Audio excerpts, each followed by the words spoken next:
Election commission যে কাজ করছে আমরা বলেছি যে এটা এখতিয়ার বহির্ভূত যে কাজ।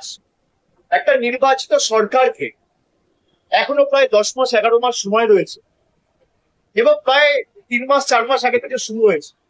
1-1.5 বছর আগে থেকে সরকারকে কাজ করতে না দেবে বলে এবং নির্দিষ্ট যে বিজেপি ক্ষমতায় রয়েছে সেই বিজেপিকে বাড়তি সুযোগ করে দেবে বলে বাংলার প্রতি যেমন ধারাবাহিক বঞ্চনা কেন্দ্র সরকার করেছে, একইভাবে বিচার ব্যবস্থাকে কাজে লাগিয়েছে, সংবাদ মাধ্যমের একাংশকে কাজে লাগিয়ে সন্দেশখালির মতো ঘটনাকে সারা দেশে প্রচার করে বাংলার বদনাম করার চেষ্টা করেছে।